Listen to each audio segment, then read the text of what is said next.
In one of her last interviews before passing in October 2025, Jane Goodall was asked about her ex-husband. She began to reveal something startling but stopped herself, choosing silence over disclosure. For years, the world knew her as the woman who taught us to see ourselves in chimpanzees' eyes. But behind the fame was a complex love story few understood. In 1960, with no formal training, Jane arrived in Tanganyika to study wild chimpanzees. Her discovery that chimps use tools shattered the idea that only humans could do so, changing science and how we view humanity.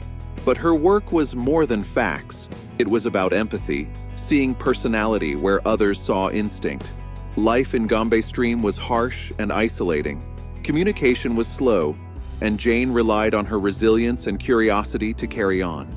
As her reputation grew, National Geographic sent photographer Baron Hugo van Lawick to document her research, a decision that changed her life.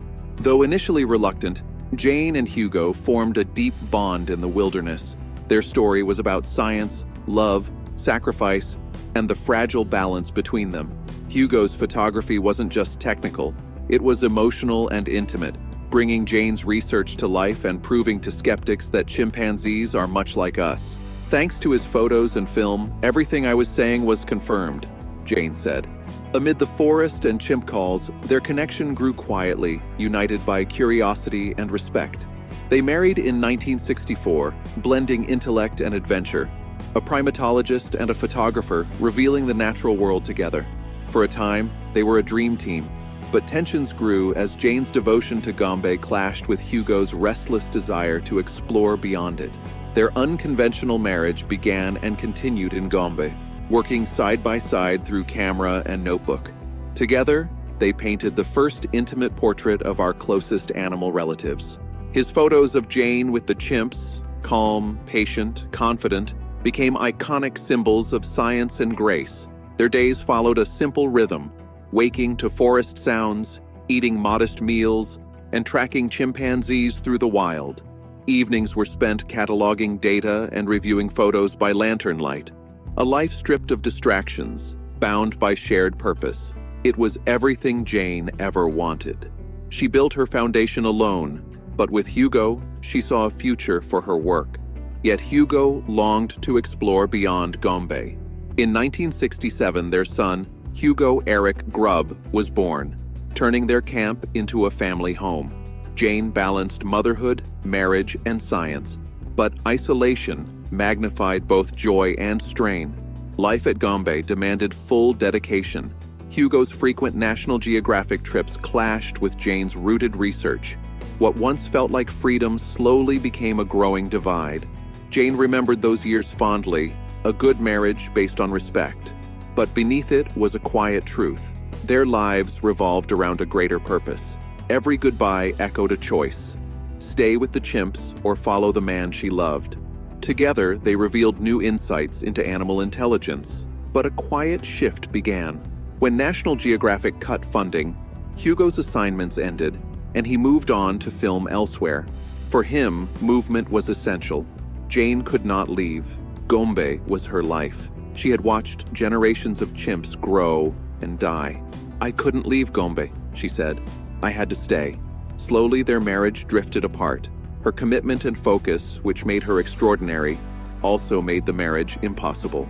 Months of separation turned their shared mission into two separate lives. Friends saw the change. Hugo's letters were excited. Jane's notes grew introspective. Born in the wilderness, their marriage unraveled there too, each chasing life through different lenses. For Jane, the forest was both refuge and rival. As the cameras stopped, she faced a question she'd avoided. Could she love both her mission and a man? By their 1974 divorce, separation was formal more than final. Distance shaped their lives, letters and rare visits. Publicly, Jane said, "He had to go on with his career, and I couldn't leave Gombe."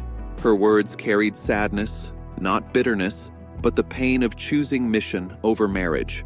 Staying meant preserving decades of research and protecting chimps she saw as family. Asked about Hugo years later, Jane quietly said, "I definitely wish we could have carried on, because it was a good one." She wasn't nostalgic but factual. Love was a force and a variable. Their relationship hadn't failed. It had evolved beyond ordinary life. Hugo sought new horizons. Jane's world was the chimps. Leaving them would have felt like betrayal. So she stayed, and he left. No bitterness, no blame. Just two people consumed by the passions that once united them. People still wonder, could things have been different? Could she have followed him? Could he have stayed? But Jane hinted at a deeper truth. The real reason she divorced wasn't about distance. It was about destiny. People long speculated why Jane and Hugo's marriage ended. Distance, fame, or something deeper. Jane later revealed the truth. She didn't leave Hugo for another person, but for a purpose. It was his drive, she said. Hugo's certainty pulled him away from Gombe, while Jane chose to stay with the chimpanzees, not as a substitute for love, but as an extension of it. For her, Gombe was more than a career. It was a moral duty. When National Geographic cut funding, Hugo moved on to new projects. Jane stayed. If Hugo hadn't come, the chimp story might have ended, she said. Their marriage quietly unraveled, not from lack of love, but from diverging paths. Jane accepted it without regret. We did the right thing. After divorcing Hugo in 1974, Jane dove deeper into her work.